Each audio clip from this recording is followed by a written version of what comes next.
So what is Biomutant in a nutshell? Biomutant is an open world post-apocalyptic kung fu fable. Basically, in terms of structure, it's like Zelda Breath of the Wild, I guess. But the feedback that we've been getting over the years, it's that it kind of a strange, weird, good mix between Ratchet and Clank, Devil May Cry, Batman Arkham, yeah, and a couple of other influences. So it's truly an open world game, 8x8 kilometers, filled with a lot of weird events and fun things to find. I think the primary thing that we worked a lot with is the control that the player have over the character customization. We have the possibility for the player, to set the attributes, and in Biomutant, that's tightly connected or integrated with the way that the character looks. But the player is like completely free to morph their own breed, we call it a breed, but mammal, if you will. And eventually, people have a lot of assumptions on what kind of animal this is. But for me, and I guess the team, we have allowed the player to make what I call, more like a Muppet.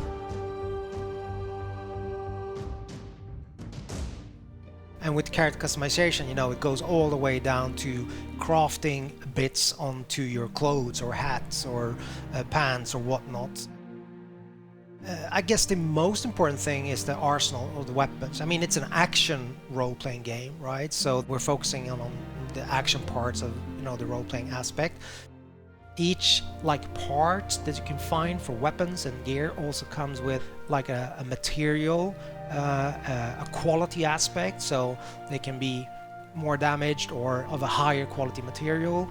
Just mentioning that you don't have to repair, but you can actually upgrade things that are broken, but they will never diminish in terms of their material qualities, like in Zelda, for example. We don't do that. In the game, you have 6 different tribes, so they're all composed of, a leader, a Sifu, if you will, that have mastered a specific Wang Fu combat style and trained his disciples in that. So these tribes are now in conflict. Basically, there are 3 tribes that have what we call a light aura. So basically a good karma, if you will, if you want to paint it black and white. And there are 3 tribes that have like a dark aura. Eventually, at the start of the game, you will find that you have to choose an ally, so one of these 6 tribes. As you move along or go further into the game, you're free at any time to change your allegiance. But at the start of the game, you choose one of these 2 tribes. And basically, at that point, the state of the world is represented by a huge tree that's at the heart of the 8x8 kilometer open world.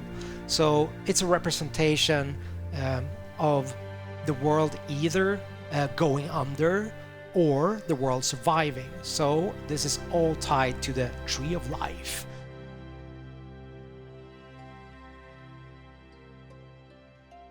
A light or a tribe, they want to save the world, so make sure that the tree survives, and also then uniting the other tribes, whilst allying with dark or a tribe would mean the opposite. They believe that the only way that you can move forward is to make sure there's kind of a cleansing, I guess. So making sure that everything that's bad in the world kind of goes under, so you have a rebirth and start anew, if that makes sense. So you're very free to make this choice, but also bear in mind that that will affect the ending of the game. Obviously, game being called Biomutant has to have some form of mutations slash abilities, right? There's quite a wide range of them. Primarily, we have the Biomutations, so those are kind of more physical abilities, if you will. For example, you can spawn a mushroom in front of you. That has multiple uses, if I just use that one as an example, in terms of creative freedom for you as a player.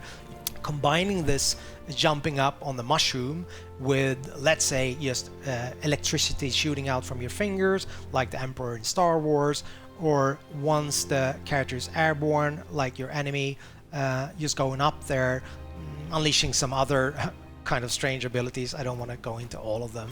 But the other aspect is the psi mutations. So those are more like your X-Men style abilities, if you will, like for example levitate, which again can give you both exploration opportunities, but also then you can use it in combat in conjunction with other abilities, and obviously ranged combat, so that will give you an advantage, I guess.